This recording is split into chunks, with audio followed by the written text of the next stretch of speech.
Hello everyone, welcome back to the channel. तो इस video में हम लोग जैव प्रक्रम का सेकेंड पोर्शन दैट इज श्वसन नामक चैप्टर स्टार्ट करने जा रहे हैं। एनसीईआरटी में ये चैप्टर जो है वो जैव प्रक्रम का ही एक पार्ट है, बट भारतीय भवन में ये एक सेपरेट चैप्टर है। ओके, तो लास्ट के लेक्चर्स में अगर आप ये बायोलॉजी के सीरीज को फॉलो करते आ रहे हैं तो लास्ट के लेक्चर्स में हमने फर्स्ट पोर्शन दैट इज पोषण को कंप्लीट किए थे। और पोषण अगर भारतीय वन के नजरिए से देखा जाए तो एक चैप्टर था, तो उस चैप्टर को हमने कुछ लेक्चर्स में कंप्लीट किया था। अब हम स्टार्ट करने जा रहे हैं श्वसन को। ठीक है, और ये भी जैव प्रक्रम का सेकेंड पार्ट है। ओके, जैव प्रक्रम मीन्स वो सारी क्रियाएं जो कि एक जीव को लाइक जीव के जीवन को चलाने में सहायता करती है। ठीक है, तो उसमें पोषण आता है, श्वसन आता है, परिवहन आता है, उत्सर्जन आता है, प्रजनन आता है, ये सारे जैव प्रक्रम के पार्ट है। और भारतीय वन में ये सारे जो टॉपिक्स है जो कि एनसीईआरटी के लिए एक टॉपिक है, भारतीय वन में ये सारे एक एक चैप्टर है। ओके, तो हम लोग आज सेकेंड चैप्टर स्टार्ट कर रहे हैं दैट इज श्वसन। तो सबसे पहले श्वसन चैप्टर का ही नाम है, तो दिमाग में फर्स्ट क्वेश्चन यही आएगा कि श्वसन होता क्या है। क्लियर है, तो आप देख सकते हैं एनसीईआरटी में ये सिक्स लेसन का ही एक पार्ट है 6.3 दैट इज श्वसन। तो श्वसन होता क्या है, अगर नॉर्मल बातों में बात किया जाए तो अगर हम तो बस जैसे कोई भी स्टूडेंट या फिर ऐसे आम भाषा में बोला जाए तो हम लोग क्या बोलते हैं कि श्वसन जो है सांस लेने की प्रक्रिया है। ठीक है, हम लोग जो ऑक्सीजन को ग्रहण करते हैं और कार्बन डाइऑक्साइड को वायुमंडल में छोड़ते हैं वही होता है श्वसन।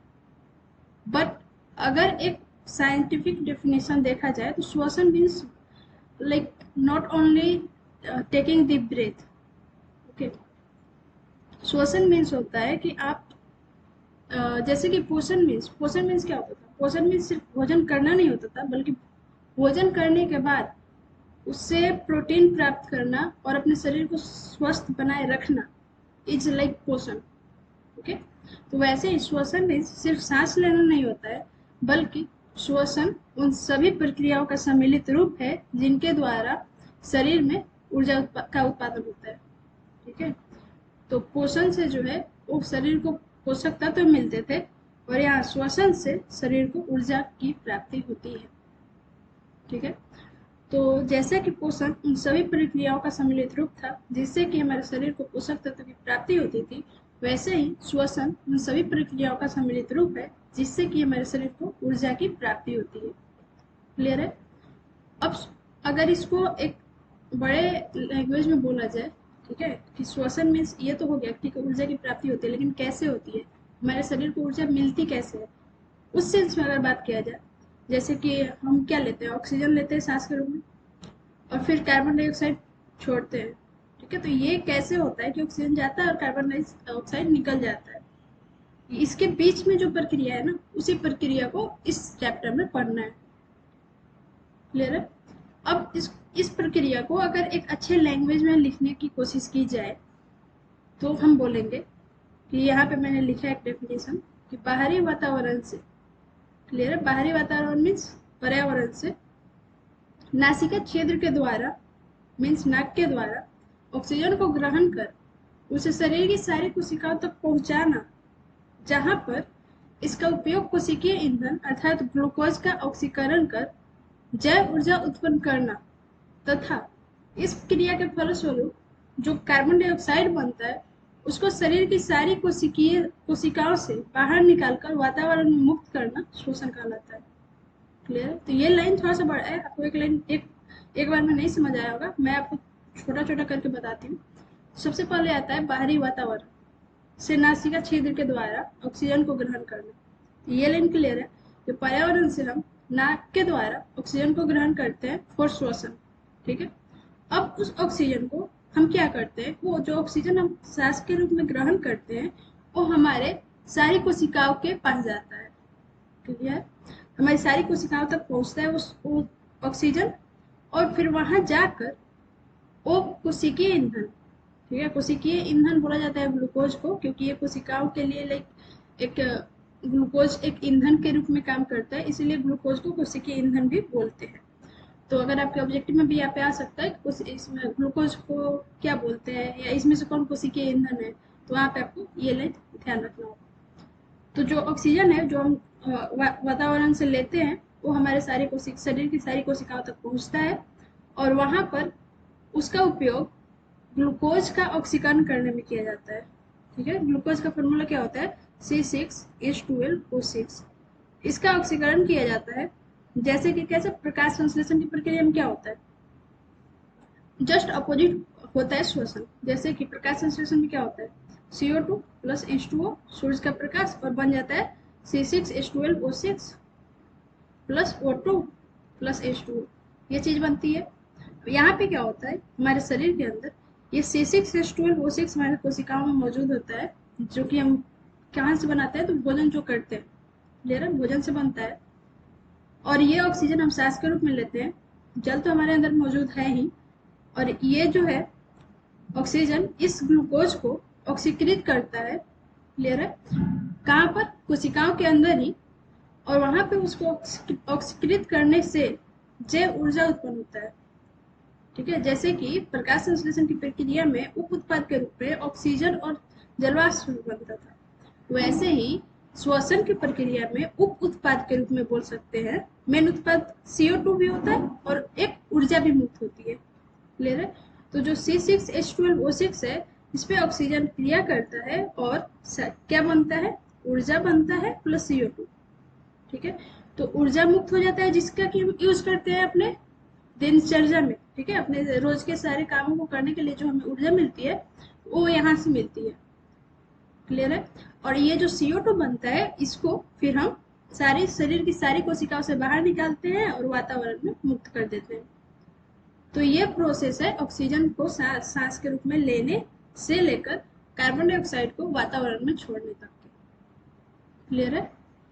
तो अगर आप इसको प्रकाश संश्लेषण या पोषण वाले चैप्टर से रिलेट करना चाहें तो आप कर सकते हैं, क्लियर है।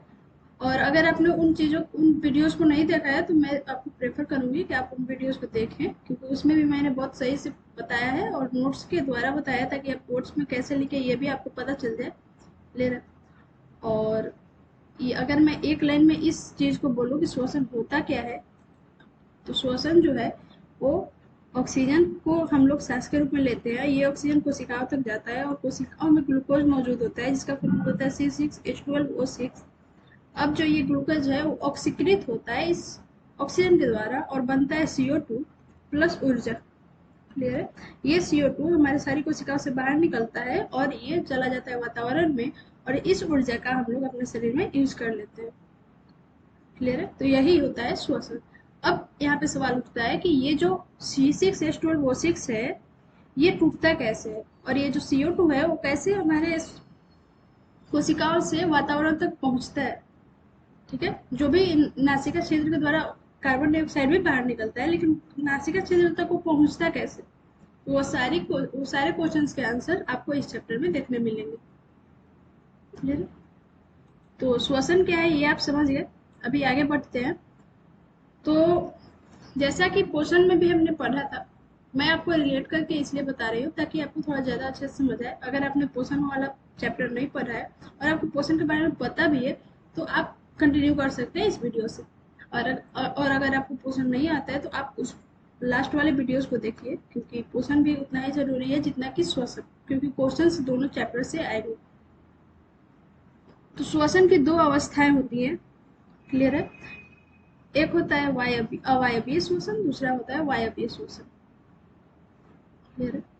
जैसा कि एक और चीज मैं बताना चाहूंगी, यहाँ पर मैंने आपको फर्स्ट चैप्टर में बताया था कि प्रकाश संश्लेषण के दो अवस्था होती है, एक प्रकाशिक अभिक्रिया, एक अप्रकाशिक अभिक्रिया।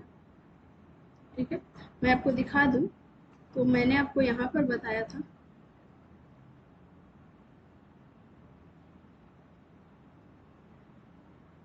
हाँ देखिए आप यहाँ देख सकते हैं प्रकाश संश्लेषण के दो चरण होते हैं, एक प्रकाशिक अभिक्रिया और दूसरा अप्रकाशिक अभिक्रिया। सेम चीज यहाँ पर दिया गया है कि श्वसन के भी दो अवस्था होती है, एक अवायवीय श्वसन और दूसरा वायवीय श्वसन। अब अवायवीय श्वसन क्या होता है, तो इसके नाम से ही पता चल रहा है कि इसमें वायु नहीं होगा, क्लियर है। वायु मीन्स ऑक्सीजन, अवायवीय श्वसन उसको बोलते हैं, श्वसन के उस पोर्शन को बोलते हैं। श्वसन एक अपने आप में एक प्रक्रिया है, उसको दो भाग में बांटती है कि हाँ मतलब अगर श्वसन की प्रक्रिया लेट सपोज 5 मिनट में हो रही है तो 2 मिनट तक अवायवीय होता है, उसके बाद 3 मिनट वायवीय होता है। क्लियर है? अवायवीय जो श्वसन होता है उसमें ऑक्सीजन की आवश्यकता नहीं होती, वायु की आवश्यकता नहीं होती, और उसके बाद ऑक्सीजन की आवश्यकता पड़ती है। तो जितनी देर वायु की आवश्यकता नहीं हो रही है उसको अवायवीय श्वसन बोलती है, और उसके बाद जब वायु की आवश्यकता पड़ रही है, ऑक्सीजन की आवश्यकता पड़ रही है, उसको वायवीय श्वसन के कैटेगरी में डाल दिए। अगर आप डेफिनेशन के रूप में देखना चाहें तो देखिए अवायवीय श्वसन क्या होता है। तो श्वसन की वह अवस्था जिसके अंतर्गत ग्लूकोज का आंशिक विखंडन ऑक्सीजन की अनुपस्थिति के रूप में होता है। क्लियर है? तो आपको ये पता है श्वसन में, इस चैप्टर में हम लोग बस यही देखने जा रहे हैं कि श्वसन में ग्लूकोज का विखंडन होता है, CO2 और ऊर्जा बनती है। क्लियर है? तो ग्लूकोज होता है C6H12O6। तो ये जो ग्लूकोज है उसका विखंडन तो होता है किसके द्वारा? ऑक्सीजन के द्वारा, लेकिन ऑक्सीजन इस पर क्रिया करे उससे पहले भी इसका आंशिक विखंडन हो जाता है। ओके, तो इसका आंशिक विखंडन होता है तो क्या बनता है? इसका आंशिक विखंडन होता है खुद पर खुद, उसमें ऑक्सीजन की आवश्यकता नहीं होती। क्लियर है? और बन जाता है पायरुवेट। ओके, तो ये C6H12O6 है, वो टूट जाता है खुद से और बनता है 2 पायरुवेट। ठीक है? पायरुवेट का फॉर्मूला क्या होता है? तो C3H6O3। ठीक है? तो यहाँ पे आप देख सकते हैं क्वांटिटी उतना ही है, यहाँ पे 6 कार्बन था, तो यहाँ पे 3 कार्बन का एक पायरुवेट है, तो 2 पायरुवेट बने हैं तो 6 कार्बन। ठीक है? बैलेंस है समीकरण।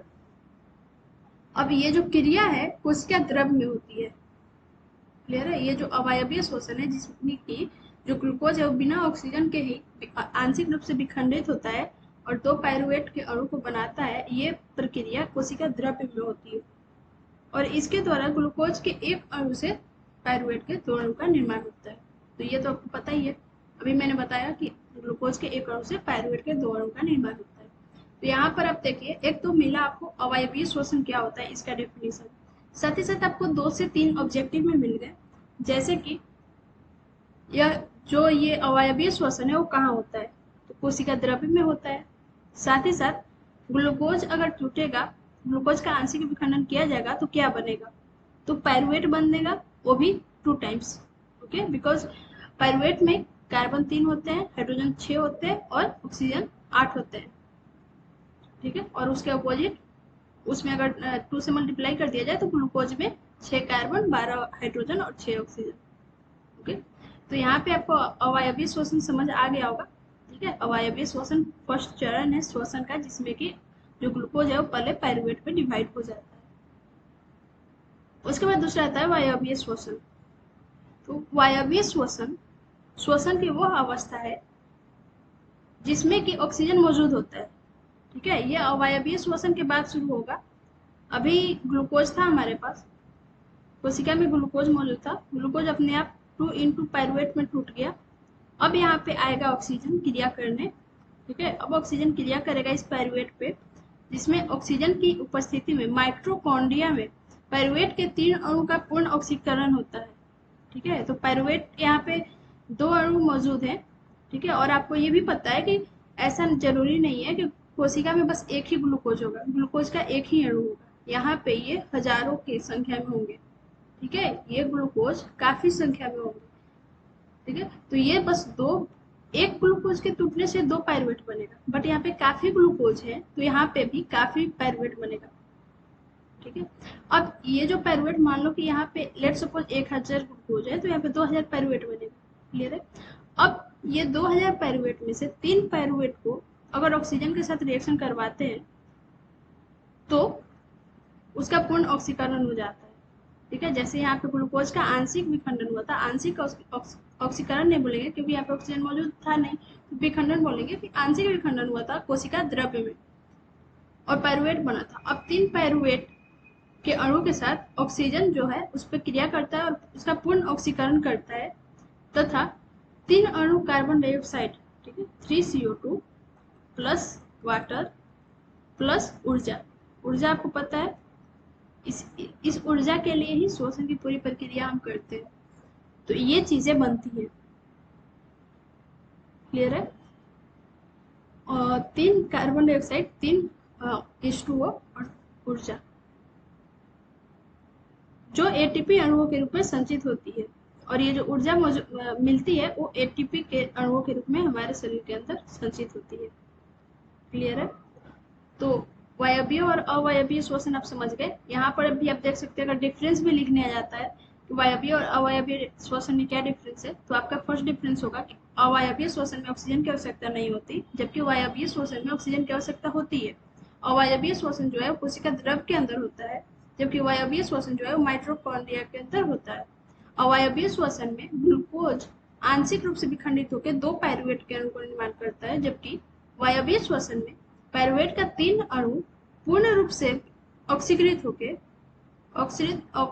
होकर 3 अणु कार्बन डाइऑक्साइड, जल तथा रासायनिक ऊर्जा का निर्माण करता है। क्लियर है? तो ये दोनों को अगर मिला दिया जाए, ये दोनों चरण को अगर मिला दिया जाए तो एक पूरा श्वसन की प्रक्रिया समाप्त हुई।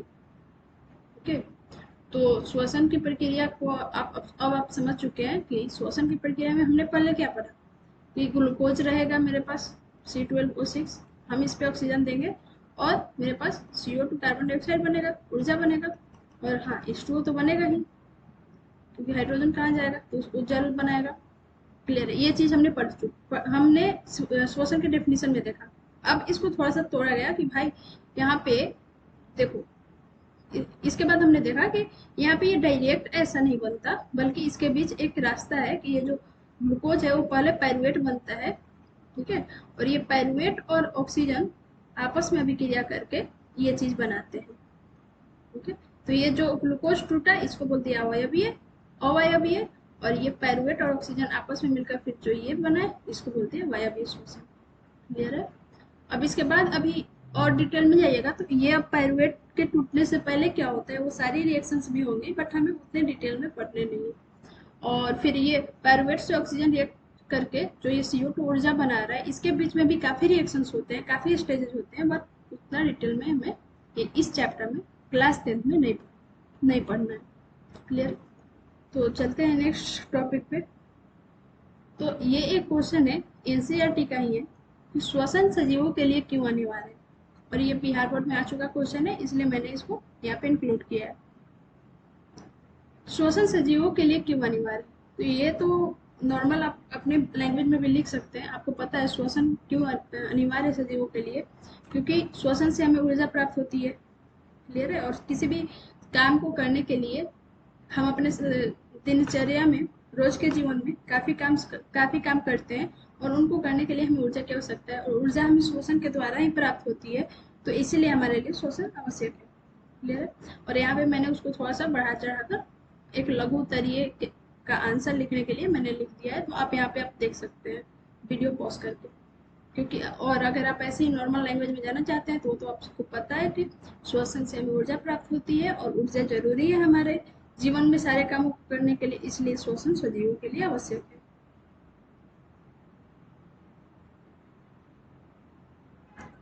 उसके बाद एक और क्वेश्चन है। अब आते हैं एक क्वेश्चन पे। ये क्वेश्चन हम लोग को सिखाएगा कि पौधे में श्वसन कैसे होता है। ठीक है, मनुष्य में तो समझ में आ गया ऊपर से कि ठीक है, मनुष्य में क्या होता है कि ऑक्सीजन जाता है नासिका क्षेत्र से और वो कोशिका तक पहुंचता है, वहां पर ग्लूकोज होता है, ग्लूकोज के साथ रिएक्शन करता है, फिर कोशिका में ही CO2 बनता है, ऊर्जा बनता है। ऊर्जा तो पूरे शरीर को मिल जाता है, लेकिन CO2 फिर कोशिका से निकलकर नासिका क्षेत्र से होते हुए बाहर निकल जाता है। लेकिन पौधे में ये श्वसन की प्रक्रिया कैसे होती है? ओके, पौधों में श्वसन की प्रक्रिया जो है उसका एक सिमिलर प्रोसेस है, बट उसमें जो मनुष्य के अंग है और पौधे के अंग है वो सिमिलर नहीं है, इसलिए थोड़ा सा डिफरेंस आएगा। तो पौधों में जो श्वसन गैस है उसका आदान प्रदान जो है वो शरीर के सतह से विसरण क्रिया द्वारा ही होता है। ओके, पौधों में क्या होता है, जैसे हमारे में श्वसन गैस है। यहाँ पे एक और टॉपिक है, श्वसन गैस क्या होता है, तो ऑक्सीजन और कार्बन डाइऑक्साइड श्वसन गैस है। ओके, अगर आपको ऑब्जेक्टिव में भी आ जाता है कि इसमें कौन श्वसन गैस है, तो ऑक्सीजन एंड कार्बन डाइऑक्साइड। ठीक है, और उसके अलावा मे भी इनमें से कोई नहीं या इनमें से दोनों, तो इनमें से दोनों आपको टिक करना है। तो उनके पौधों में जो है शरीर के सतह से विसरण क्रिया द्वारा होता है, हमारे शरीर में नहीं होता। ये भी एक क्वेश्चन था लास्ट चैप्टर में कि मनुष्य में जो श्वसन गैस है उसका आदान प्रदान शरीर के सतह से विसरण क्रिया द्वारा क्यों नहीं होता? तो इसका आंसर था क्योंकि हमारी जो कोशिकाएं हैं वो जो मनुष्य है वो बहुकोशिकीय जीव है और इसकी कोशिकाएं और संरचना काफी जटिल है। ठीक है, तो हमारी सारी कोशिकाएं डायरेक्ट पर्यावरण के संपर्क में नहीं है। ठीक है, कुछ कुछ कोशिकाएं डायरेक्ट पर्यावरण के संपर्क में है, लेकिन बहुत सारी कोशिकाएं हमारे शरीर के अंदर है और वहां तक ऑक्सीजन डायरेक्ट पहुंचे ये पॉसिबल नहीं है। ठीक है, डायरेक्ट पर्यावरण से कांटेक्ट में है नहीं तो पहुंचेगा नहीं। तो इसीलिए हमारा जो संरचना है वो जटिल है और जो श्वसन गैस है उसका आदान प्रदान हमारे शरीर में डायरेक्ट नहीं होता। लेकिन यहाँ पर जो पौधे हैं, पौधे के केस में या एक कोशिकीय जीव जैसे अमीबा वगैरह के केस में ये होता है कि उनमें श्वसन का आदान प्रदान, श्वसन गैसों का आदान प्रदान विसरण द्वारा ही हो जाता है। ओके, इसके लिए ऑक्सीजन युक्त वायु वायुमंडल से रंध्रों, वातरंध्रों एवं अंतरकोशिकीय स्थानों द्वारा पौधों में प्रवेश करती है। तो विसरण द्वारा कैसे होता है? तो विसरण द्वारा क्या होता है कि वायुमंडल में जो भी कार्बन डाइऑक्साइड है, ओके, क्योंकि पौधे तो वायु लेते हैं, ले रहे। अब यहाँ पे एक और बात आती है कि हमारे दिमाग में होता है कि पौधे जो है वो श्वसन के रूप में कार्बन डाइऑक्साइड लेते हैं और मनुष्य श्वसन के रूप में ऑक्सीजन लेता है। फिर ऑक्सीजन मनुष्य कार्बन डाइऑक्साइड छोड़ देता है और पौधे उसको ग्रहण करके ऑक्सीजन छोड़ देते हैं, लेकिन ऐसा नहीं होता। पौधे भी श्वसन के रूप में ऑक्सीजन गैस ही लेते हैं। क्लियर है? वो प्रकाश संश्लेषण के लिए कार्बन डाइऑक्साइड लेते हैं, लेकिन श्वसन के लिए उन्हें भी ऑक्सीजन की आवश्यकता होती है और पौधे ऑक्सीजन वायुमंडल से ही लेते हैं। क्लियर है? और वो ऑक्सीजन उनके शरीर में विसरण के द्वारा जाता है, पत्तियों के ऊपर जो मौजूद होते हैं रंध्र उनके द्वारा या अंतरकोशिकीय स्थानों के द्वारा। इसके अलावा पौधे की जो जड़ें होती है वो मिट्टी के कणों से भी, मतलब मिट्टी के कणों के बीच जो जगह खाली होती है उसमें हवा फिल होता है, वहाँ जो हवा होता है उससे भी पौधे की जड़ें ऑक्सीजन को ग्रहण करती है। इस प्रकार ऑक्सीजन का ग्रहण पत्तियों के द्वारा हो गया और जड़ों के द्वारा हो गया। और अब ये जो जलीय पौधे हैं उनके पास तो मिट्टी नहीं होता क्योंकि वो तो पानी में होते हैं, तो अपना पानी में भी आपको पता है H2O पानी का फॉर्मूला होता है जिसमें ऑक्सीजन मौजूद है। तो जलीय पौधे विसरण क्रिया के द्वारा जल से ही ऑक्सीजन ग्रहण कर लेते हैं। ओके, और दिन में जो पौधे हैं वो श्वसन से निकली CO2 गैस का उपयोग कर लेते हैं। ओके, तो पौधे भी ऑक्सीजन ही लिए श्वसन के लिए, लेकिन उन्होंने जो कार्बन डाइऑक्साइड छोड़ा श्वसन के बाद, जैसे कि मनुष्य ने छोड़ा तो क्या हुआ, वातावरण में मिल गया, लेकिन पौधों ने जो छोड़ा तो दिन में अगर वो छोड़ते हैं कार्बन डाइऑक्साइड, तो आपको ये पता है कि पौधे दिन में प्रकाश संश्लेषण की प्रक्रिया करते हैं जिसमें कि कार्बन डाइऑक्साइड का यूज होता है। तो अगर पौधे दिन में कार्बन डाइऑक्साइड को छोड़ते हैं तो उस कार्बन डाइऑक्साइड को वो यूज कर लेते हैं प्रकाश संश्लेषण की प्रक्रिया में, और प्रकाश संश्लेषण की प्रक्रिया के फलस्वरूप ऑक्सीजन बनता है। क्लियर है? प्रकाश संश्लेषण की प्रक्रिया में CO2 प्लस H2O होता है और क्या बनता है, glucose C6H12O6 plus oxygen plus H2O, जलवाष्प। तो पौधों ने क्या किया कि ऑक्सीजन को पहले वातावरण से लिए, अब जब वो कार्बन डाइऑक्साइड छोड़ रहे थे उस कार्बन डाइऑक्साइड को प्रकाश संश्लेषण में यूज कर लिए और इस प्रकाश संश्लेषण के फलस्वरूप फिर से उन्होंने ऑक्सीजन बना दिया और इस ऑक्सीजन को वातावरण में छोड़ दिया। ठीक है, अब इस ऑक्सीजन को हम लोग सांस के रूप में ले लेते हैं, लेकिन ये तो प्रकाश संश्लेषण की प्रक्रिया दिन में होती है। तो रात में क्या होता है, तो रात में जो पौधे होते हैं वो ऑक्सीजन ग्रहण करते हैं तथा कार्बन डाइऑक्साइड को छोड़ते हैं, और उस कार्बन डाइऑक्साइड को चूंकि उन्हें प्रकाश संश्लेषण की प्रक्रिया में यूज करना नहीं होता, क्योंकि रात में प्रकाश संश्लेषण होता नहीं है क्योंकि प्रकाश नहीं होता, तो इसीलिए वो कार्बन डाइऑक्साइड को वातावरण में छोड़ देते हैं। ठीक है, और वो CO2 की जगह, ये सुबह की बात है कि CO2 की जगह O2 रंध्रों से बाहर निकलती है क्योंकि उस टाइम प्रकाश संश्लेषण की प्रक्रिया होती है, परंतु रात में प्रकाश संश्लेषण की क्रिया नहीं होती, इसलिए रंध्रों से CO2 गैस बाहर निकलता है। और यही रीजन है कि बहुत सारे जगह आपने सुना होगा कि हम जो मनुष्य है वो रात को प्रेफर नहीं करता पौधों के नीचे सोने के लिए, क्योंकि पौधों से कार्बन डाइऑक्साइड गैस बाहर निकलती है रात में, जो कि हमारे लिए हानिकारक ही है। ओके, तो यही रीजन है कि ये प्रोसेस है पौधों में श्वसन होने का। ठीक है, तो अब अगर आपको अब से कोई बोले कि पौधे श्वसन के लिए कैसे करते हैं श्वसन, तो आपको ये नहीं बोलना कि पौधे श्वसन के लिए कार्बन डाइऑक्साइड लेते हैं वो ऑक्सीजन छोड़ते हैं और हम ऑक्सीजन लेते हैं, कार्बन डाइऑक्साइड छोड़ते हैं। ऐसा नहीं होता। कोई भी जीव अगर श्वसन करता है तो वो ऑक्सीजन ही लेता है और कार्बन डाइऑक्साइड ही छोड़ता है। पौधों के केस में ये है कि वो सुबह में जो कार्बन डाइऑक्साइड छोड़ते हैं उसका यूज कर लेते हैं प्रकाश संश्लेषण में, और फिर उस प्रकाश संश्लेषण के द्वारा फिर से वो ऑक्सीजन ही छोड़ देते हैं। ठीक है, तो फाइनली हमें लगता है कि ऑक्सीजन ही बाहर निकल रहा है, इसका मतलब कार्बन डाइऑक्साइड यूज भी हुआ है प्रकाश संश्लेषण में, तो कार्बन डाइऑक्साइड पौधे ग्रहण कर रहे हैं। लेकिन ऐसा नहीं होता, और रात में वही पौधे जो है ऑक्सीजन लेते हैं वातावरण से, लेकिन फिर कार्बन डाइऑक्साइड छोड़ते हैं। और यही रीजन है कि पौधों के नीचे सलाह नहीं दी जाती है रात में सोने की, क्योंकि वहां से कार्बन डाइऑक्साइड गैस बाहर निकलता है। क्लियर है? तो पौधों में श्वसन की प्रक्रिया को आप समझ गए, मनुष्य में भी श्वसन की प्रक्रिया को आप थोड़ा थोड़ा समझ गए। अब नेक्स्ट वीडियो में हम लोग इसके आगे डिटेल में बात करेंगे कि श्वसन होता कैसे है। कुछ कुछ टॉपिक्स हैं जैसे हीमोग्लोबिन वगैरह, कि हीमोग्लोबिन का क्या महत्व होता है श्वसन में, और श्वसन कैसे जाता है हमारे कोशिकाओं तक, और कोशिकाओं से कैसे बाहर आता है वातावरण में कार्बन डाइऑक्साइड, इन सारी चीज़ों को पढ़ना है। तो इस वीडियो के लिए इतना ही। अगर आपको ये वीडियो सही लगे, अच्छा लगे, तो लाइक शेयर और सब्सक्राइब करें। मिलते हैं नेक्स्ट वीडियो में।